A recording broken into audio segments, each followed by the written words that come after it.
A lot of people say they want to read more, and I've been using myself as a lab rat to discover how. I've spent the last 50 days devouring a huge variety of books. I've read philosophy, history, maths textbooks, psychology, psychoanalysis, and even some novels. And here is what I learnt about how to read more, read deeper, and why, ultimately, I don't think that you should read 51 books in 50 days. 1. Making a habit. The first week was the hardest. I am no stranger to reading, but there's a big difference between reading a chapter or two per day and devouring an entire book before the sun sets. I also had to fit this around my work on the channel and my work with clients, so immediately loads of problems were tossed into the fray. I would need to have a dedicated time each day set aside for reading and somehow motivate myself to stick to it. In short, I would need a habit. And there is no better place to turn to here than James Clear's Atomic Habits. The first step was making it convenient. I always had the book I was reading out on the coffee table where I could easily reach it and it remained within my view for most of the day. Next, I needed a dedicated reading time. Since most of my clients are between 1 p.m. and 9 p.m, I decided the morning and late at night would be my best bets for breaking the back of the day's reading. Finally, I needed a clear indication of progress and a small internal reward. So each time I finished a book, I marked it down in my journal and allowed myself a few self-indulgent minutes to savour this small victory. This reward reinforced my urge to do the habit. In my case, this gradually created a compulsion to read, both at my dedicated reading times and throughout the rest of the day. The reason this habit formation stage is so important is that it minimises the influence of willpower in the equation. I'm a big fan of willpower for giving you the burst of energy you need to get over an obstacle or the impetus to just get started. But it is a flimsy support to lean on in the long term. Think about it this way. You have two types of behaviours, those you do automatically and those you do with conscious effort. The things you do automatically, like walking, breathing, forming letters on a page, or understanding words in your native language, these tasks take little to no effort. By contrast, planning an essay, or making a difficult decision at work, or solving a maths problem, these all take conscious effort, and as a result, we're often much more reluctant to do them. The further we can move a behaviour over to the side of automatic action, the more likely we are to do it regularly, and the less effortful it will feel to do it. Habits are the key to making what may seem like an impossible task an automatic and enjoyable one. So the hardest part of my journey was always going to be that first week. And if you're trying to read more, you'll probably find that the same holds for you. So stick by the golden rules of habit formation. Make your reading convenient, know when you're going to do it, and reward yourself for doing it. Soon you'll find yourself with a craving for reading. It's like a gentle alcoholism for books. Subscribe to my email list for more on the art of learning. The link is in the description. 2.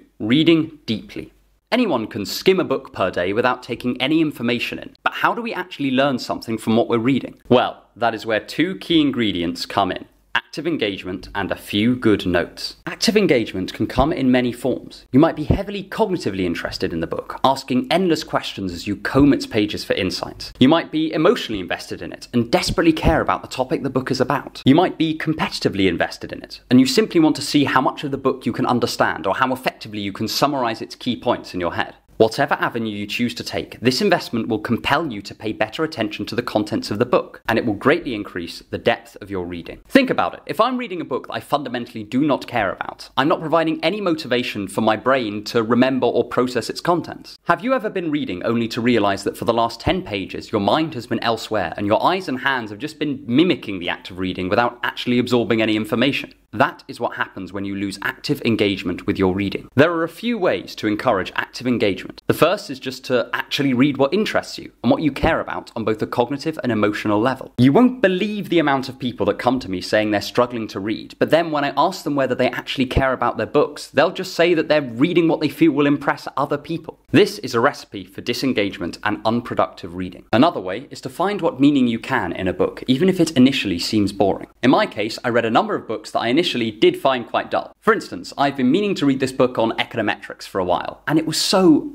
unbelievably dry. So I had to do some extra work in my head. For each slightly stale looking graph, I had to actively think about all the implications and situations that this model would apply to. Sure, this didn't make it as an enjoyable read as a better written textbook, but it brought it to life for me in a way that would not have been possible had I not gone the extra mile to force myself to actively engage with the text. Another tool I used to actually process the information in the books was to make a few notes at the end of each chapter. I could not make endless notes, that would just slow me down, but making just 3 notes notes on the most important point of each chapter meant I had to consciously think to prioritise the information in that chapter, thus increasing active engagement. And I had a small summary I could turn to if I ever needed to refresh my mind of the contents of the book. Sure, this did mean I forgot a lot of what was in each book, but since most people do that anyway, it wasn't any great loss. The crucial thing it did do was mean that I did remember the most important parts of the book, and this meant I got the most bang for my buck memory-wise. So, whenever you're reading, try these two strategies, and I promise you, you'll reach a deeper level of understanding. 3. Why you shouldn't do it.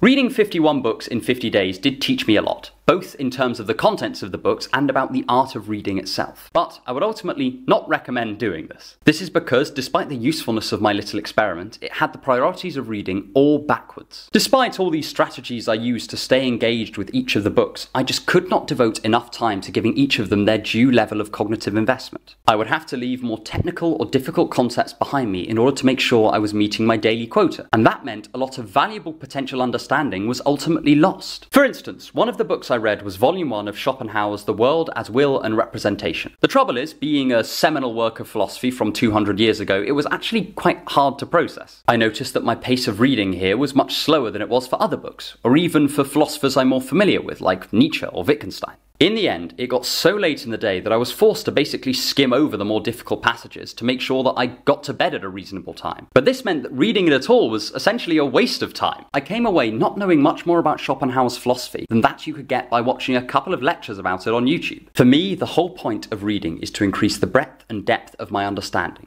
And the prioritization of speed and quantity above all else meant that something immensely valuable was getting lost in the process. I am very happy that I chose to undertake this experiment, and I would possibly recommend it as a fun challenge for books that you can understand on a first read-through. For more advanced texts, this pace of reading is perhaps best avoided if, like me, you're having to fit your madcap project around other responsibilities. But nonetheless, I learnt an awful lot about how I read and how I learn, and I'll definitely be taking these lessons with me in the future. Subscribe to my channel and my email list for more on thinking to improve your life.